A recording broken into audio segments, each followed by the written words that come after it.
केवल क्योंकि किसी का अनुभव है इसका मतलब ये नहीं कि जिस चीज पे वो विश्वास कर रहे हैं वो सही है। क्योंकि गलत बात पर विश्वास करके अनुभव सही हो सकता है, सच्चा हो सकता है, मगर इसका मतलब ये नहीं जिस बात पे उन्होंने विश्वास किया वो सही है। सो अचानक जब हमने देखा कि इसकी तबीयत बहुत खराब होने लगी तो हमें उसे बताना पड़ा, अरे भाई हम मजाक कर रहे हैं। वो माना ही नहीं पहले बहुत समय तक, तो हमें उसको बताना पड़ा कोई थापा नहीं है, हम मजाक कर रहे हैं, ये गड़ी हुई कहानी है, ये कहानी थी। तब जाके वो नॉर्मल हुआ। आपको क्या लगता है कि क्या होता अगर हम और बढ़ाते तो? I don't know what would have happened. आज लोग कहते हैं अच्छा अगर ऐसे नहीं है तो मेरे साथ ऐसा क्यों होता है। कई लोग ऐसे हैं, आप आराधना में जाएंगे, मैं बाहर के लोगों की बात नहीं कर रहा, यस दे आर डीमनाइज्ड। एंड मेरी सेवकाई स्टार्टिंग में अगर आप पूछे मेरे लीडर से, my ministry was to cast out demons. I have casted thousands of demons in the first 10 years of my ministry, so I'm not denying that। हाँ, जो लोग बाहर से आते हैं, मगर जो मसीह में आ चुके हैं, जो उसके लहू से धुल चुके हैं, जो उसकी आत्मा से भर चुके हैं, क्या पवित्र आत्मा का मंदिर इतना छोटा है कि कोई टुच्ची सी दुष्ट आत्मा उसका ड्रामा बनाएगी? कई विश्वासियों से मैं मिला, वो कहते हैं आपको नहीं पता,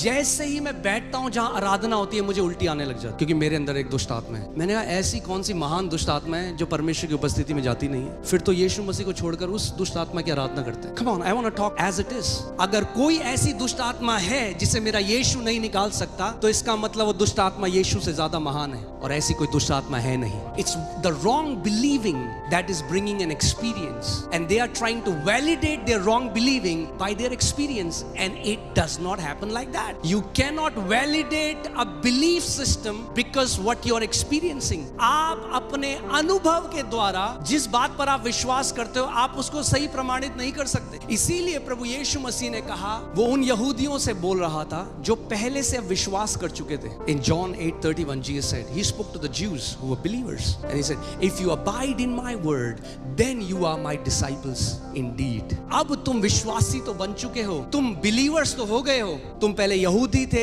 कुछ तुम में से पंजाबी थे, मद्रासी थे, कुछ राजपूत थे, कुछ नेपाली थे, कुछ बंगाली थे, whatever you were। अब तुम यीशु में आ गए और तुम विश्वासी तो बन गए हो, मगर अब तुम्हें मेरे वचन में बने रहना पड़ेगा, तब तुम मेरे चेले ठहरोगे, और जब मेरे चेले ठहरोगे तब मैं तुम्हें सत्य बताऊंगा, और जिस सत्य को तुम जानोगे वो तुम्हें हर बंधुआई से आजाद कर देगा। You don't need another goosebump, you don't need another deliverance, you don't need another fire, you don't need any of those experiences, you need the truth of God's word। तुम्हें और अनुभव नहीं, वचन का सत्य चाहिए। That will bring you lasting deliverance।